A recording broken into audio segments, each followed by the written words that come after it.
Have you ever wondered why you just can't bring yourself to do something? I have. A lot, actually. Honestly, I've been feeling stuck lately, and it's like every time I try to get moving, something holds me back. And I don't know what it is about this new year, but for once, I actually decided to write my goals down. I looked at the past year, and well, let's just say I was disappointed. Not in the hustle harder way, more like, why did I keep hitting snooze button on my own dreams kind of way. And saying that out loud, yeah. I was tired of getting through another year without holding myself accountable. I wanted change, but then I realized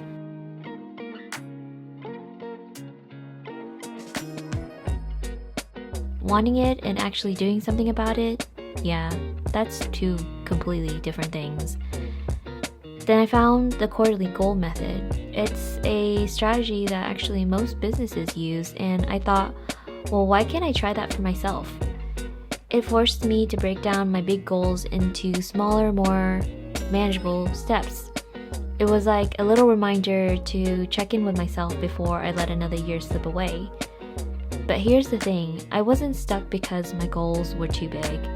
I was stuck because they felt too big. Maybe I'm overly ambitious, maybe I'm all hype and no action.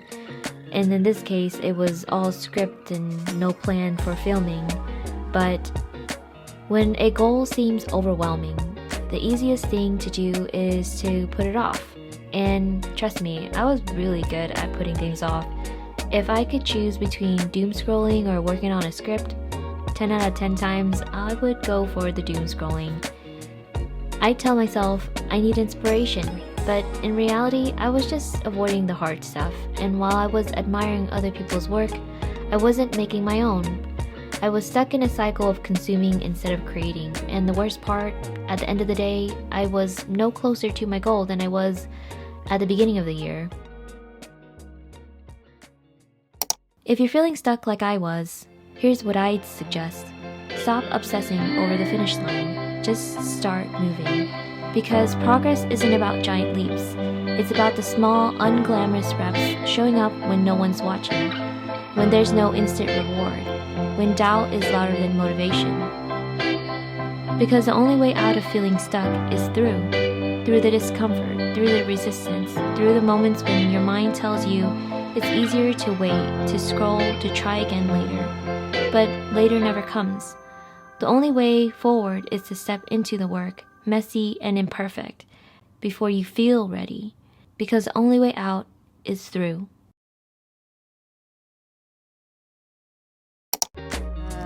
Welcome to my little corner of the internet. Today is Friday. Tomorrow's my birthday, actually. Oh, crazy how time flies. Yeah, I kind of took today off to kind of just figure out what I want to do. I took today off because I kind of needed a mental day. It's just necessary, you know? I've been trying to write this video for quite some time, and I just can't seem to get myself out of this phase of unstuckness. I've been reading all the books, journaling. I've discovered something called morning pages, which is really cool and exciting.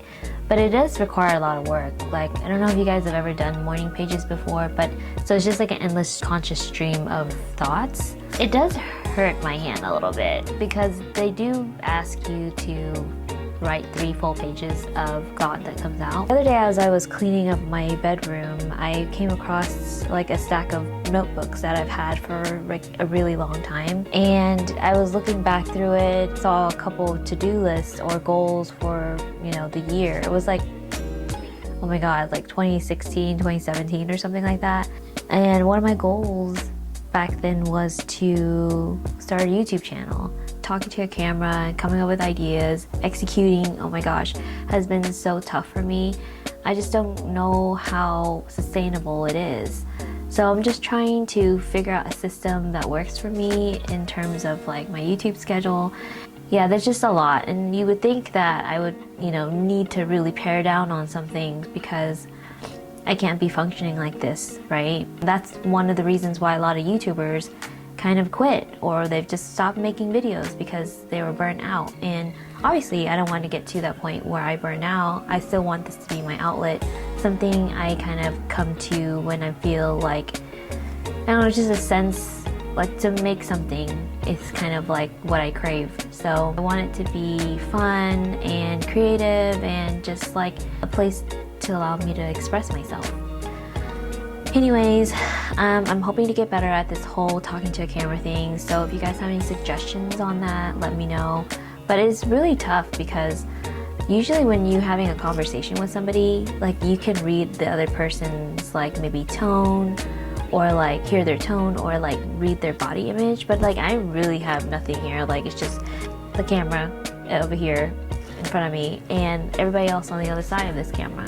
So yeah, it's really tough to kind of like find ways to kind of connect. But you know, in these day and ages, like we could do anything, right?